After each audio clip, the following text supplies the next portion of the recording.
Únete a la verbena digital. Somos más, defendiendo la libertad. Con plena conciencia en la creación, circulación y todo el libre flujo de la información. Democratización del conocimiento en su forma correcta. Arte, cultura y la ciencia completa. Carisma es el parche que nos conecta. Hola, hola a todas las personas que se están conectando a este tercer episodio de Podcast con K, Verbena Podcast, el acceso a la información, la cultura y el conocimiento. Yo soy Alejandra Martínez y les estaré acompañando en este espacio con Viviana Rangel y nos encanta estar aquí con ustedes para hablar de este tema que con seguridad les va a interesar a todas las personas que hacen parte de colectivos, organizaciones culturales, artísticas y en general a quienes compartimos, producimos y disfrutamos del arte, la cultura y el entretenimiento. Bienvenidos, bienvenidas, bienvenides. Esperamos que se gocen con todo este programa de activismo digital. Hola, yo soy Viviana Rangel, lidero la línea de democratización del conocimiento y la cultura de Fundación Carisma y también les estaré acompañando con Alejandra en esta tercera Verbena Podcast. Para empezar, quiero presentarles a nuestras invitadas de hoy. Nos acompaña Evelyn Heider, quien trabaja en la intersección de múltiples campos como el de las tecnologías de la información, el derecho de autor y propiedad intelectual, temas relacionados con licencias de Creative Commons y la digitalización desde una perspectiva feminista. También contaremos con la participación de Mariana Fossati. Ella es consultora independiente y creadora de contenidos para proyectos de comunicación y artes visuales. Tiene 10 años de experiencia profesional en el campo de los derechos humanos en relación con la tecnología, la comunicación y la cultura digital. Evelyn, un saludo muy especial para ti, también para Mariana. Les queremos dar la bienvenida a ambas. Quería preguntarte, Evelyn, si quieres agregar algo más a tu presentación, si nos cuentas desde qué lugar nos estás acompañando, dónde te encuentras. Hola Viviana, hola Alejandra. Bueno, muchas gracias por la invitación y obviamente un gusto estar acá con Mariana, una gran amiga desde hace ya muchos años. No, creo que mi presentación está muy bien. Quizás agregar que les estoy hablando desde Uruguay y bueno, que una de las actividades, digamos, que estoy haciendo en el último tiempo, moviéndome un poco del campo del patrimonio cultural, es trabajar en temas de cambio climático y cómo comunicar mejor esa información en Internet. Hola a todas y todos. Bueno, les mando un saludo desde Uruguay. Mi nombre es Mariana Fossati y vamos a estar hablando de cultura libre y de excepciones al derecho de autor en el marco de la pandemia. Y bueno, para darle paso a Viviana y empezar con las preguntas que tenemos para ustedes dos, pues nuevamente gracias a todas las personas que se están conectando, no solamente desde Colombia, sino desde otros lugares de la región, de Latinoamérica. Y les invitamos también a que escuchen los 2 episodios anteriores de Podcast con K, Verbena Podcast. Vivi, te doy paso entonces a ti. Gracias, Aleja. Te cuento, Evelyn, que en nuestro primer episodio hablamos con Santiago Ceballos, que es un experto en propiedad intelectual y derechos de autor en Ecuador. Él nos contó sobre el acceso a la información y hoy queremos que tú nos cuentes sobre las flexibilidades al derecho de autor relacionadas con los contenidos creativos. Bueno, qué pregunta, ¿no? Porque mi primera reacción cuando, bueno, surge esta pregunta es ¿qué flexibilidades no existen, ¿no? O sea, hay muy poquitas flexibilidades al derecho de autor en América Latina. Esa es la realidad. Y además, por desgracia, también hay un interés cada vez menor en abordar estos temas en América Latina en favor de otros temas que por ahí están un poco más de moda, como inteligencia artificial o sociedades algorítmicas o ese tipo de cuestiones. Y este tema ha quedado bastante relegado en la agenda de las organizaciones de derechos digitales y también en la agenda de quienes financian el trabajo en estas áreas. Existen, sí, algunas flexibilidades. De manera muy general podemos decir que, bueno, obviamente existe el Tratado de Marrakech, que la mayoría de los países de América Latina están en vías de implementación, si no es que ya lo han implementado. Y bueno, también existen flexibilidades muy generales y comunes y genéricas, como el derecho a la cita, por ejemplo. Pero obviamente hay que aclarar que estas flexibilidades y excepciones y limitaciones al derecho a autor son muy limitadas en relación con las necesidades que se tienen desde diversos sectores, ¿no? Obviamente la comunidad educativa, la comunidad creativa y la comunidad de acceso a la información, como pueden ser bibliotecas, archivos y museos. Bueno, Evelyn, y pues teniendo presente esto que nos acabas de decir, quisiéramos que nos hablaras específicamente, ya mencionaste algunas, sobre esas flexibilidades que son muy importantes cuando se produce, se usa y se comparte conocimiento, cultura y entretenimiento. Específicamente te hablo de la comunicación, selección de lecturas con fines educativos y reproducción de algunos materiales también con esos fines. ¿Qué tienes para contarnos de esos? ¿Qué otras flexibilidades consideras importantes? Nada, como decía en la respuesta anterior, en América Latina no existen muchas flexibilidades en estos temas. Chile es quizás el país que mayor cantidad de flexibilidades tiene. Allí la comunidad bibliotecaria y de acceso a la información se organizó muy fuerte y consiguió una gran cantidad de limitaciones y excepciones para bibliotecas, archivos y museos, pero después en América Latina la mayoría de los países no tienen. Brasil y Uruguay tienen algunas limitaciones en relación a la reproducción sin ánimo de lucro. Bueno, Argentina también tiene algunas limitaciones vinculadas a, por ejemplo, la lectura pública en clases, en contextos educativos, en el contexto del aula, pero en general son bastante limitadas cuando miramos al sector de bibliotecas, archivos y museos y comunidad educativa. Se podría hacer mucho más, podrían tener muchas más flexibilidades. En cuanto a la comunicación, acá quizás algo interesante es remarcar que, bueno, obviamente los medios periodísticos tienen algunas limitaciones y excepciones en su favor, pero siguen siendo bastante limitadas en relación con lo que podrían llegar a tener o en relación con lo que son los estándares de otros países a nivel global. Y también algo interesante para mencionar en este tema es que no alcanza simplemente con las limitaciones y excepciones que se puedan tener a nivel nacional, porque obviamente siempre estamos hablando de que la información en la actualidad se comparte a través de entornos digitales y esto crea problemas jurisdiccionales, si se quiere, ¿no? O sea, si vos vas a subir tu video a YouTube, no importa que la ley de Colombia diga que vos tenés la limitación y excepción, porque si después al señor YouTube se le ocurre darle de baja a ese video, es muy difícil que la persona que está subiendo ese video en Colombia tenga mecanismos para poder responder a esa baja de contenido que se produce a través de un algoritmo automatizado con limitadísima capacidad del público y de los usuarios de América Latina de responder a esas cuestiones. Entonces, no es solamente un tema de limitaciones y excepciones, sino también dónde y cómo se comparte esa información. Mariana, para contextualizar un poco a nuestra audiencia, cuéntanos sobre el papel de la cultura en la sociedad, cuáles son los retos que se presentan en relación con los derechos de autor, sobre todo en el marco de la pandemia que estamos viviendo actualmente. Bueno,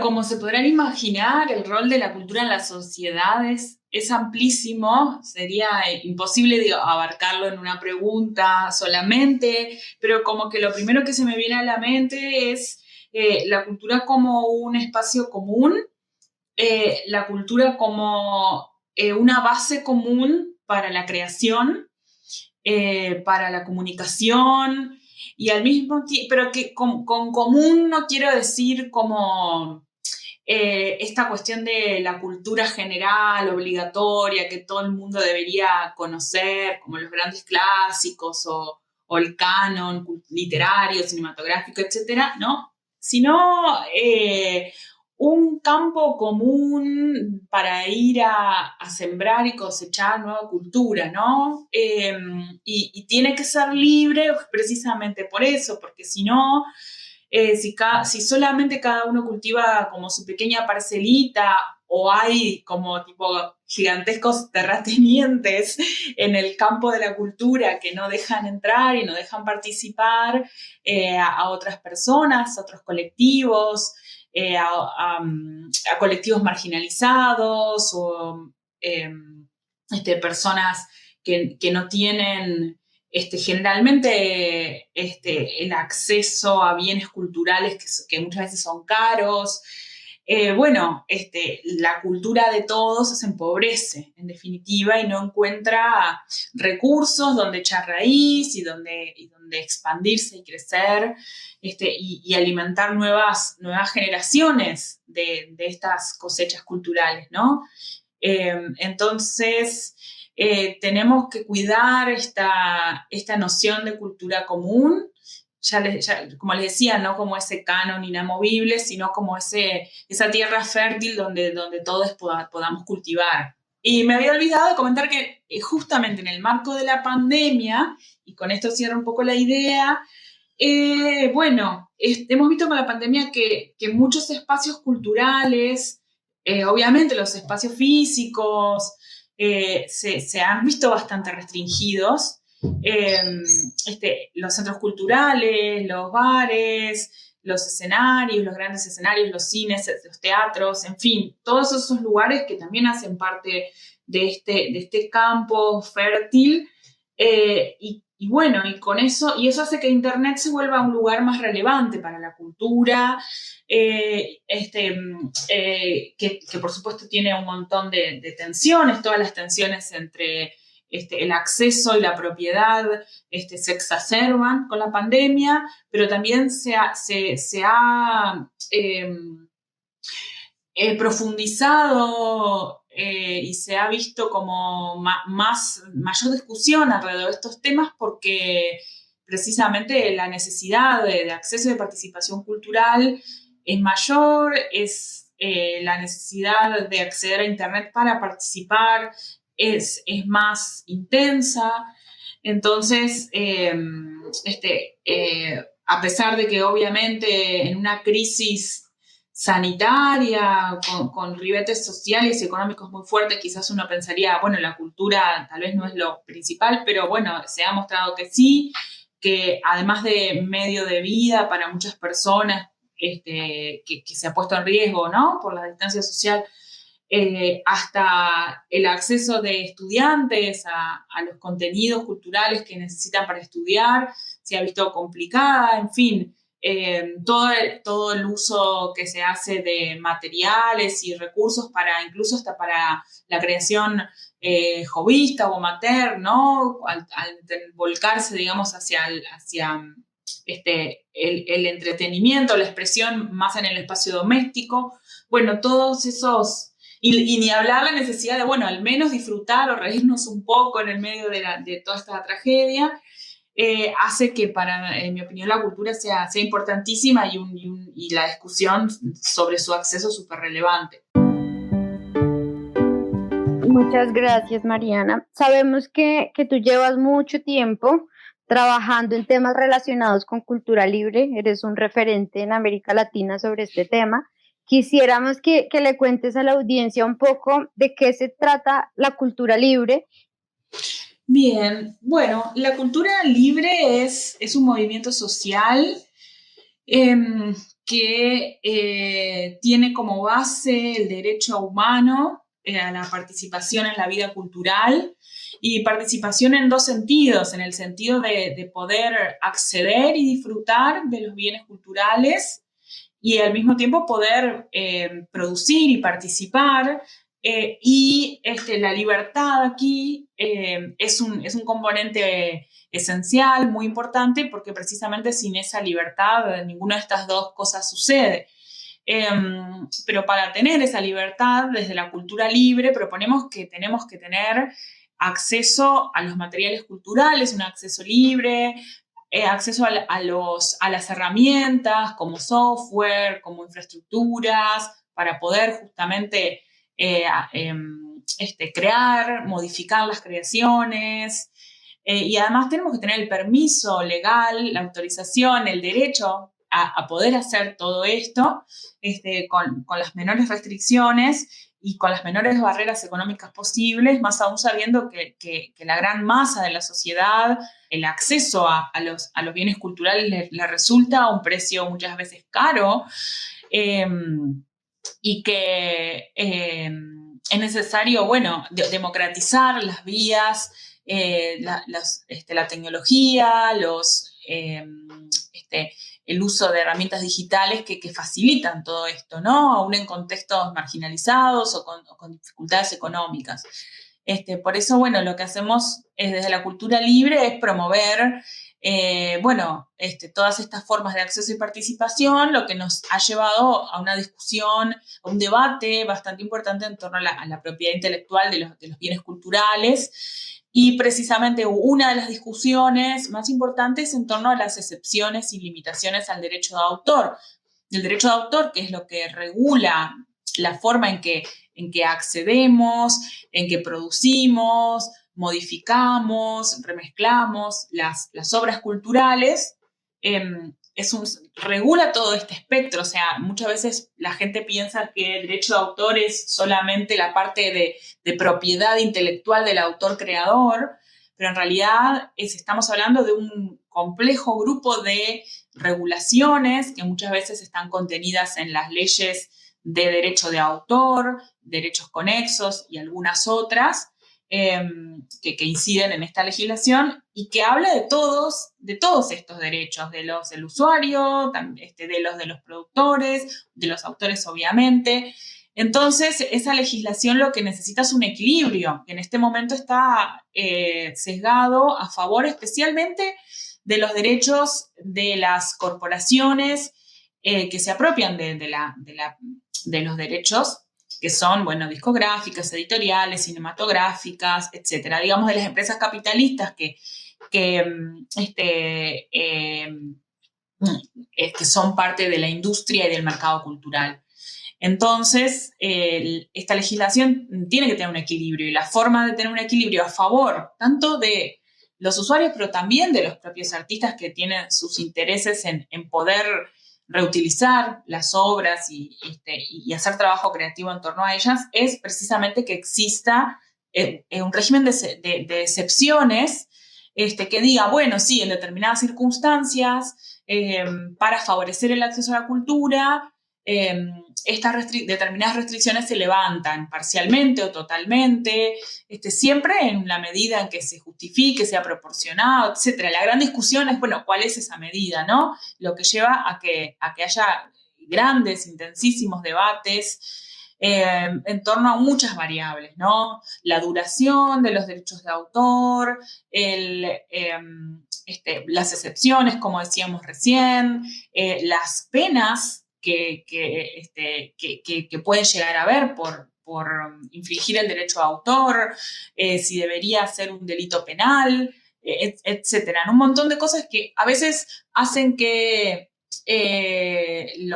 las ciertas instituciones que representan a los autores o que representan a la industria cultural piensen que cualquier mínimo cambio a favor de los usuarios en las excepciones es como ir en contra de sus derechos, cuando en realidad lo que se trata es de modificar leyes muy complejas que tienen derechos que incluyen a todo el mundo, y hay que encontrar esos equilibrios. De acuerdo, muchas gracias. Nosotras hemos venido trabajando todo este tema de la moderación de contenidos que se ha dado también y que se ha exacerbado en el marco de la pandemia, donde muchas de las dinámicas que antes se hacían en espacios físicos, pues se tuvieron que pasar a la virtualización. Y hemos trabajado con problemas que han presentado cineclubes, plataformas de música, como muchas plataformas que encontraron en Internet la forma de compartir sus contenidos creativos. Te quería preguntar si estas flexibilidades aplican también cuando usamos música o producciones audiovisuales con fines educativos. Bueno, ese campo no está muy explorado en América Latina. Hay algunas excepciones para contenido audiovisual, sobre todo para música, más que para contenido audiovisual. Pero nada, de vuelta, en general es como bastante limitado todo lo que existe, ¿no? A mí me gustaría dar una respuesta distinta de es bastante limitado, pero la verdad es que es bastante limitado. Y no sé si, yo creo que uno de los grandes desafíos en realidad que tenemos en América Latina tiene que ver con que al final, como la ley es tan restrictiva, lo que pasa es que nadie la cumple. Entonces, cuando estás mirando al tema de la pandemia, por ejemplo, este es un gran ejemplo. Bueno, todas las personas, todos los docentes y todas las docentes, ¿qué hicieron durante la pandemia? Subieron los materiales a donde pudieron, Dropbox, Google Drive, su campus virtual, lo que encontraron para poder garantizar que los chicos y las chicas tuvieran acceso al material educativo que necesitaban para poder transitar la experiencia escolar del 2020 y ahora del 2021, porque la pandemia sigue y no se terminó. Y todo esto se hace en el marco de la ilegalidad más absoluta, con lo cual hay contradicciones muy fuertes entre, bueno, por un lado, estados y gobiernos que dicen, ahora todo pasa a la virtualidad, todo va a ser virtual, pero no hay ningún arreglo a las problemáticas legales subyacentes para que esos docentes y esas docentes puedan compartir los materiales de manera legal. Y esto es súper problemático, ¿no? Porque, bueno, como vos misma estabas diciendo, Viviana, genera situaciones muy conflictivas para un montón de gente que está necesitando acceder a ese conocimiento o acceder a esa cultura como incluso modo de esparcimiento, ¿no? Entonces, al final, los únicos canales que te quedan para eh, acceder a esa información, acceder a esa cultura, son los canales comerciales. Y eso es un problema. Estamos como en toda la región. Ahorita que hablabas del Tratado de Marrakech, pues les contamos, pues hay una buena noticia y es que por lo menos en Colombia la semana pasada logró pasar el cuarto debate, entonces ya por fin fue aprobado después de muchos años de que ya había sido ratificado y próximamente pues ahora iniciaremos el debate sobre la implementación del tratado. Evelyn, también te quería preguntar cuál es tu opinión, cómo crees que podría la legislación ajustar los derechos de autor con el fin de generar mayor beneficio cultural. Yo creo que nos debemos una discusión alrededor de este tema, porque evidentemente parte del desafío es que sigue habiendo cuestiones no resueltas en relación con algunas preguntas que surgían hace 10 años atrás y que no hemos podido responder, me parece, en general, ¿no? Que la primera pregunta es, bueno, efectivamente, ¿cómo sostenemos la cultura? ¿Cómo sostenemos a quienes hacen cultura? ¿Cómo se los apoya económicamente? ¿Cómo se los apoya financieramente? ¿De qué manera estas personas pueden sobrevivir, ¿no? Porque, bueno, sí, claro, miramos este lado de la ecuación respecto de lo que ha sido la situación de la comunidad educativa durante la pandemia, pero si miramos la comunidad cultural durante la pandemia, ha sido terriblemente golpeada por todas estas situaciones. ¿Por qué? Porque los centros culturales cerraron, no hay instancias de presencialidad donde un montón de artistas puedan efectivamente ganar su sustento. Algunos, digamos, tienen opciones de ir hacia formas más comerciales, si se quiere, o de comercializar su arte en plataformas digitales, pero hay muchos otros que no tienen esa opción. Entonces, toda esta cuestión de la economía extremadamente informal de las comunidades creativas es un problema. Y lo que está demostrando, de alguna manera, toda esta situación también es que, bueno, el derecho de autor no ha hecho absolutamente nada para que esa situación sea menos dramática de lo que es. Y entonces eso implica tener algún nuevo consenso, tratar de generar algún nuevo consenso, algún nuevo debate, donde efectivamente las actividades que nos parecen extremadamente beneficiosas a nivel creativo, artístico, educativo, cultural, tengan algún tipo de soporte y que las comunidades que necesitan acceder a este contenido y a estos materiales también sean apoyadas y tengan soporte para poder hacerlo en condiciones de legalidad, que es lo que en este momento está pasando. La gente accede. El problema es que no lo hacen de manera legal.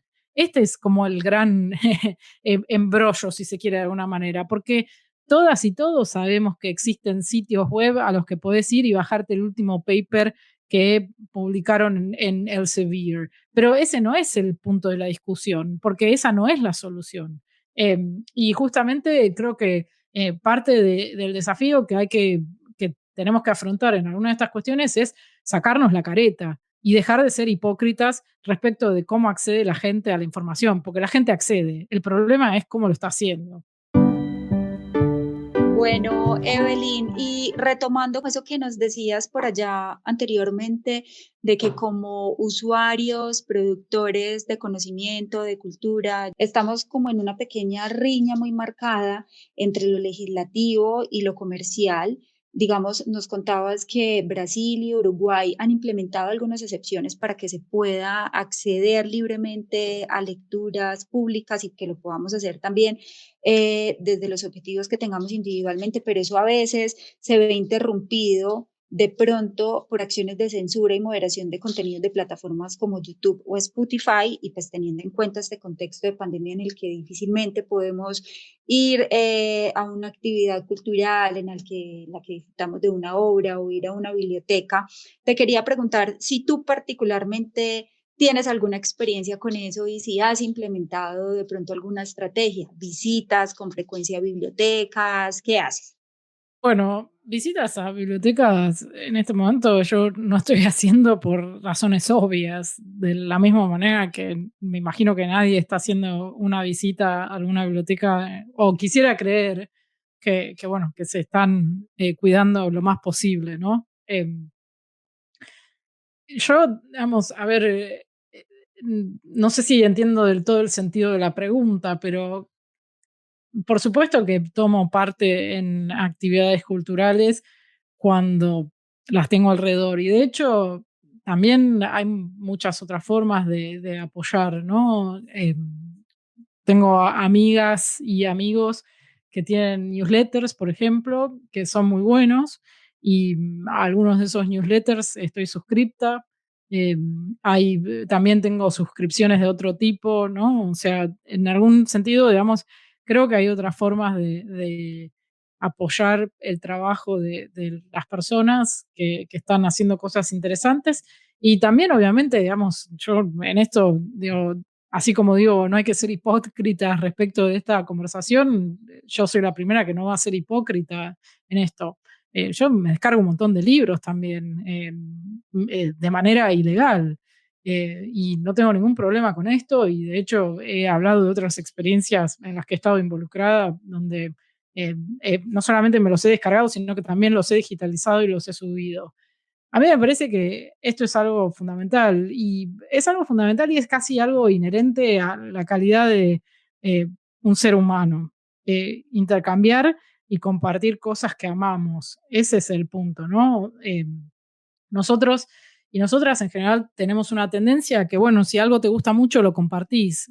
Creo que es parte de la esencia misma de ser una persona compartir lo que uno ama. Y cuando te gusta mucho un libro, cuando te gusta mucho una canción, cuando te gusta mucho una película, cuando te gusta mucho la expresión cultural de la característica que sea, la primera reacción que tenés es ir a contarle a un amigo o a una amiga, che, vi esta película que está buenísima, vos también la tenés que mirar. Y si tenés la oportunidad, en un momento en que no es pandemia, la tratás de mirar juntos. Y lo mismo, bueno, tratás de apoyar al artista o a quien sea que haya producido ese objeto o ese bien cultural que tanto te gustó.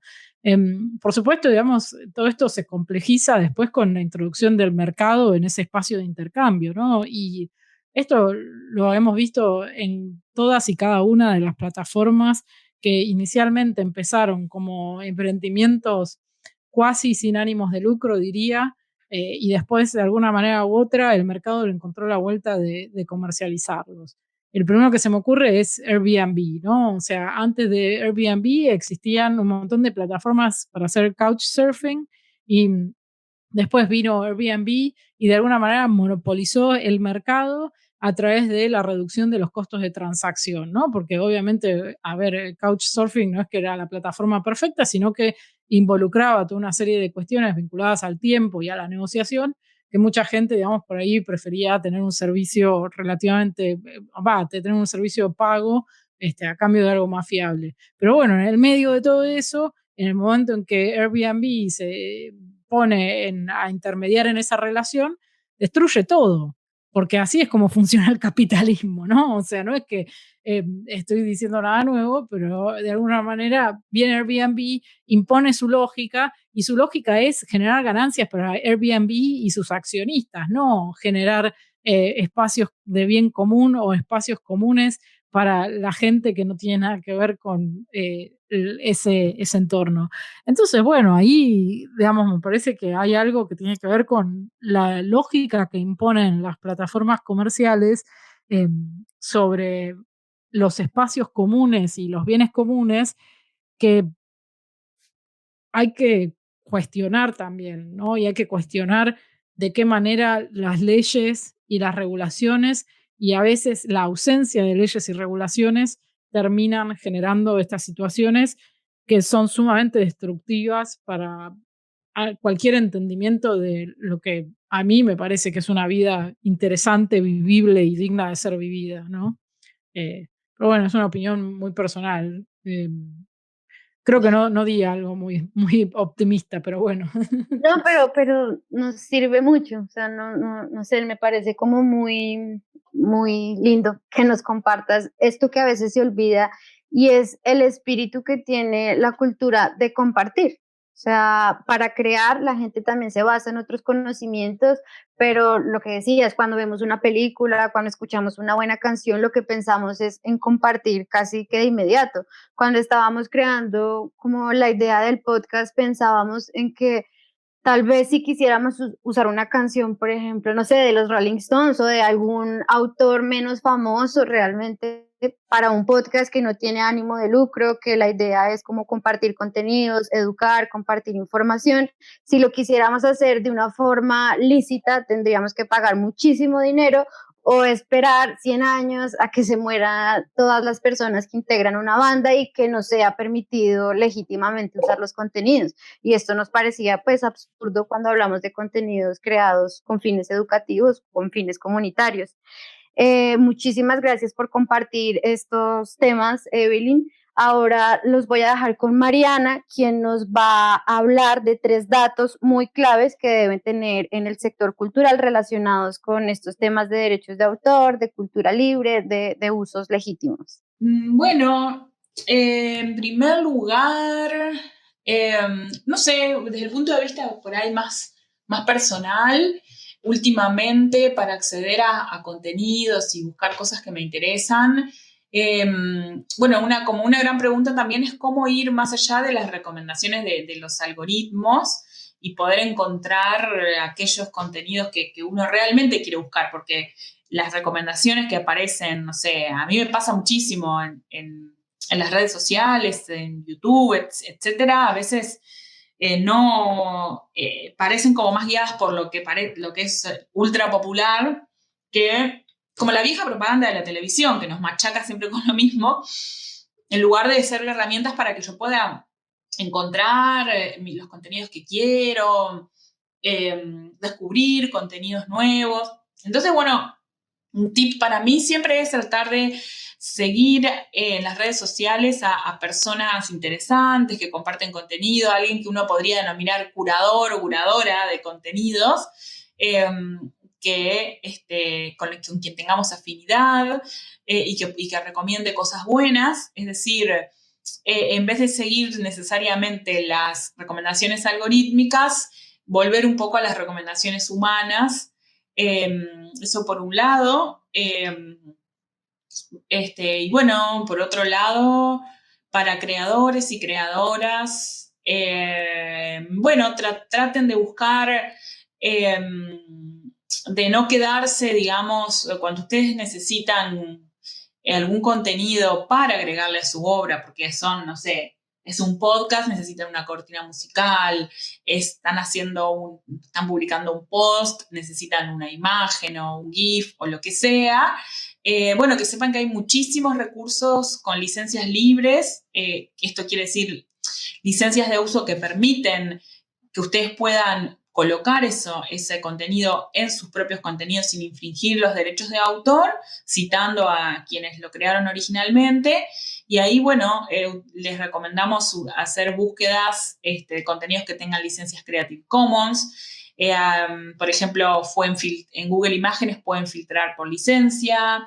En plataformas como musicales, como SoundCloud, Bandcamp, no sé, varias pueden filtrar, no en todas, pero hay opciones.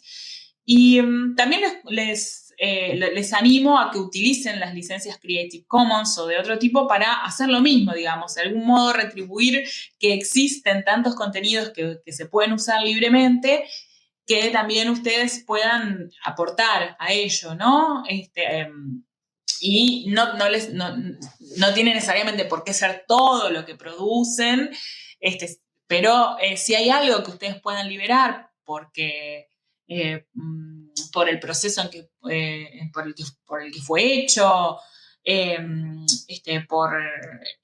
porque tuvo financiamiento y ya está todo, digamos, más que pagado o porque son materiales que no sé, que no son tan comerciales, no sé, o porque sí o porque les gusta compartir todo lo que hacen, bueno, que suban sus cosas bajo una licencia libre a alguna de las tantas plataformas que tienen las licencias como una opción, que bueno, que son muchísimas, y no las podría mencionar todas ahora, pero que hay unas cuantas todavía en funcionamiento, así que les recomiendo eso. Muchísimas gracias, Mariana. En verdad, estos tips son muy útiles. Sabemos que este tema de derechos de autor es bastante espinoso, pero estamos tratando con esta iniciativa no solo de entregar un informe muy, muy completo, sino también de generar pequeños datos que ayuden a que las audiencias se puedan ir aproximando al tema. Para ahondar más en el tema de Creative Commons, invitamos a las personas que nos escuchan a que consulten la página de Creative Commons en Internet, donde encuentran todas las licencias que sí son bastante útiles para poder seguir compartiendo este contenido. Entonces, muchísimas gracias, Mariana, por habernos acompañado en esta edición de nuestra Verbena Podcast. Bueno, muchísimas gracias a ustedes. Y bueno, les dejo un gran saludo y quedo a disposición para cualquier consulta más adelante. Evelyn, Mariana, Viviana, se nos acaba el tiempo, pero para finalizar, me gustaría que Evelyn puntualmente nos contara un poco sobre lo que ella cree es importante en todo este tema del acceso a la información en general en ciencia, en el arte. Evelyn, ¿por qué crees que este activismo en estos espacios es importante? Bueno, tengo muchas respuestas para eso. Y creo que además las respuestas han ido evolucionando también a medida que uno evoluciona, ¿no? O cambia con el tiempo. Cuando yo empecé en este tema, para mí había necesidades como muy reales y concretas que tenía que ver con que yo tenía compañeros y compañeros que estaban en la universidad que no podían acceder a los materiales de estudio, punto, no los podían comprar, no tenían plata. No era un tema de, bueno, no quiero pagar, no tengo el dinero para pagar estos materiales. Si yo compro estos materiales, no puedo tomarme el colectivo o no puedo tomarme el tren para poder estudiar en la universidad. Entonces, para mí eso era un problema. O sea, nadie debería estar en esa situación entre, bueno, ¿qué hago? ¿Vengo a la universidad o me compro los apuntes? Y cuando empecé, digamos, con este tema, eso era una necesidad muy, muy clara y muy concreta.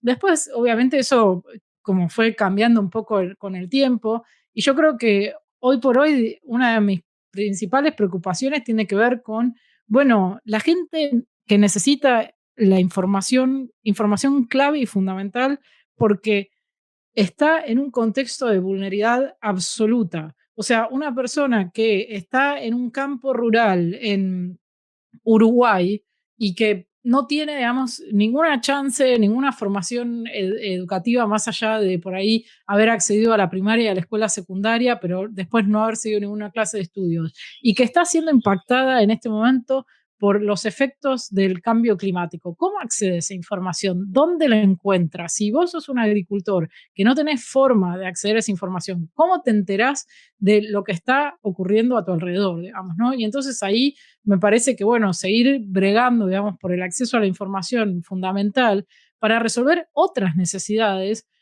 sigue siendo un tema sobre el cual hay que trabajar y hay que trabajar muchísimo. Por supuesto, para mí la solución para algunas de estas preguntas ha sido, bueno, tratar de invertir más tiempo en documentar los efectos y las soluciones para el cambio climático en Wikipedia, ¿no? Que es una plataforma muy visitada y que además tiene como un montón de beneficios en relación a la facilidad en el acceso a la información.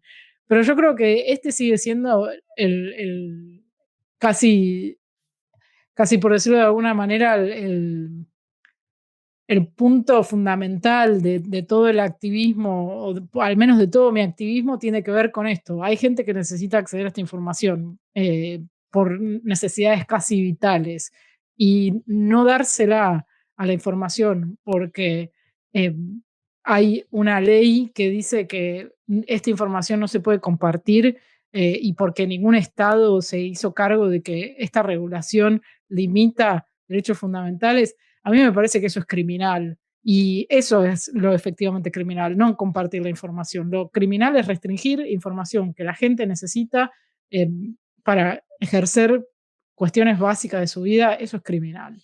Y bueno, nada, yo creo que con esa perspectiva, digamos, es la que he tratado de conducir un poco mi activismo y es por eso que me parece importante.